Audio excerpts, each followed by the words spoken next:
Now, when a ninja agrees to go on an S-rank mission, they do so knowing to expect the unexpected. Even the slightest missed details could be the difference between living and dying. In the Boruto era, despite this being an era of peace, S-rank missions are still given out, albeit they're not given out very frequently. While Konohamaru hasn't done much in the eyes of a lot of fans, the fact of the matter is that despite his many shortcomings as a ninja, he's still very talented as a ninja and highly respected by Naruto, enough so that Konohamaru is the leader for Naruto's son. In today's video, we're gonna go over the moment where on the tail end of the Konohamaru S-rank mission that takes place in the Boruto era, Konohamaru found himself outnumbered in a battle with a dozen ninja. Now the stakes, they couldn't be any higher than what they are right now. What Konohamaru thought was gonna be an opportunity to rest before he returned to Konoha turned out to be an all-out brawl where the lives of hundreds of citizens who were riding on the lightning train now suddenly hung in the balance. The ninja behind this attack did a good job of separating Konohamaru from Sasuke, who had twice been pulled from Konohamaru's side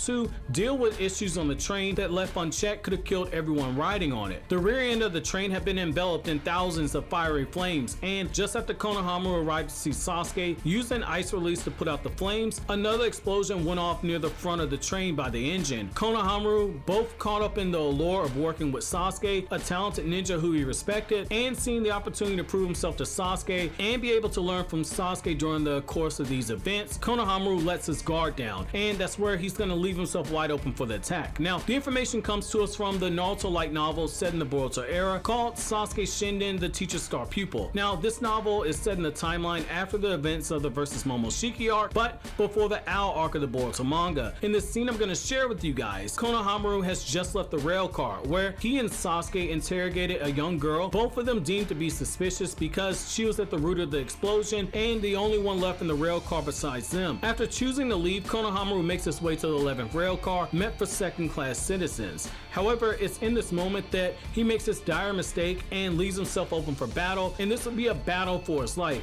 So what I'll do for you guys now is read the scene in question, then come back to you guys my thoughts, and it's here I'm going to begin quoting. Konohamaru called out to the woman trembling, asking her was she okay. She had tears in her eyes as she cried, holding her baby to her chest. Konohamaru frowned. It was clear she couldn't move because she was scared, both for herself as well as for her child. She asked Konohamaru who he was, to which he replied he was a Konoha ninja. He informed her of the explosion that took place in the cart behind her and said that it had been extinguished and not to worry about anything else. She immediately appeared relieved about the safety of herself and her child. Konohamaru again told her to settle down and to wait for his instructions. Konohamaru then walked away, but the woman, she called after him again. She begged him not to leave her alone, because she was frightened. She didn't want to be in this by herself. Konohamaru once again told her to remain calm, that he would search for those who were responsible for this. As he turned his head over his shoulder to look back at her in a reassuring way, he realized that she'd thrown her baby at him. Instinctively, Konohamaru reached out to catch the infant before he fell to the floor, but it was in that moment he realized he made a mistake. It was already too late. With a poof, the baby transformed into Shinobi wearing purple clothes. He thrust his kunai at Konohamaru's face, to which Konohamaru barely managed to bend backwards to avoid it. However,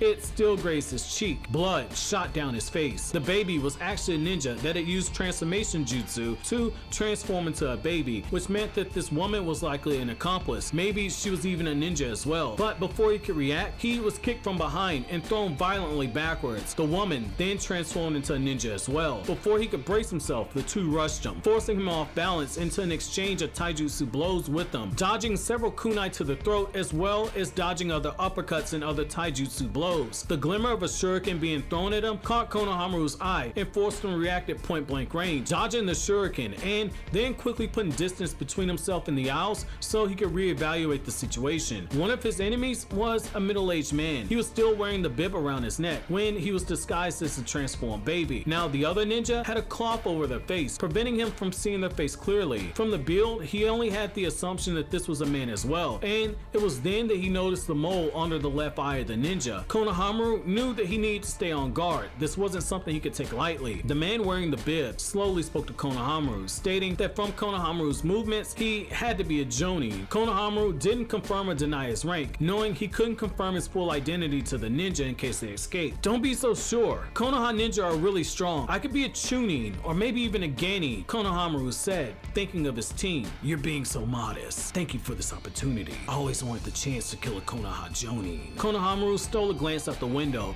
The lightning train was slowing down. That had to have meant that Sasuke was in the process of freezing the entire compartment. Konohamaru stared at the ninja. He had to try to finish these two men off before Sasuke came back. The masked ninja stepped forward, perhaps thinking that Konohamaru had been thinking to escape, but then suddenly the door that separated them from the other compartment quickly opened up. Another person wearing purple ninja gear stated that they would personally deal with Konohamaru. Oh great, it's 3-on-1. What else could go wrong? Konohamaru said. Then, much to his surprise, another person stepped through the train, and then another person, then another, and another. It was now 12 against 1. This wouldn't be an easy fight if they're as skilled as the first two ninja that he had fought earlier. 12 potentially jonin caliber fighters. Even for him, that might prove to be too much.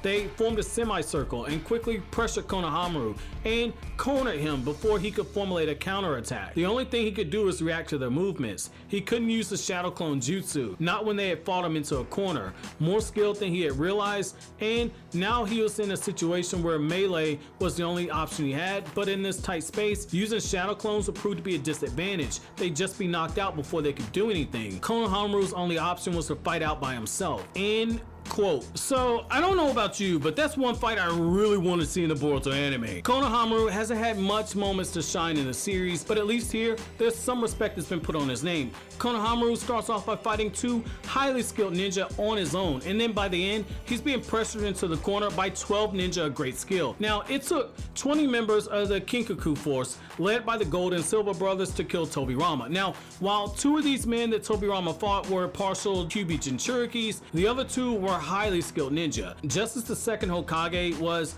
buying time fighting with the handicap to allow Hiruzen to lead his team to safety, Konohamaru was fighting 12 ninja and doing so without being able to use any of his higher level ninjutsu because there were civilians in the next rail car. It's actually a testament to his strength that they sought to overwhelm him with numbers like that, because in a one-on-one setting, Konohamaru is skilled enough as a ninja that in theory he should be able to land that one decisive blow on one of these ninja, even if the person's stronger than him, as shown in that brief fight with Jugo. What I also love here is that Konohamaru, despite the odds being against him, never actually gives up and is constantly keeping his wits about him, while also wanting to defeat these ninja before Sasuke, an elite ninja who Konohamaru actually admires, is able to show up. The embarrassment of being saved not only by a ninja you admire, but then have that same ninja be the person who's training the genin who you're charged with overseeing the development for, is something that, in my opinion, Konohamaru wanted to avoid because he didn't want to look at Boruto after that. So my question to you guys is going to be this: could Konohamaru defeat 12 jonin fighting him on neutral territory?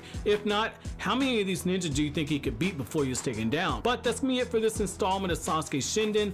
Let me know what you guys think down in the comment section below. But as always, guys, if you like anything I had to say, don't forget to comment, rate, subscribe, and share. Thank you so much for watching all the way to the end. Have an awesome day, guys.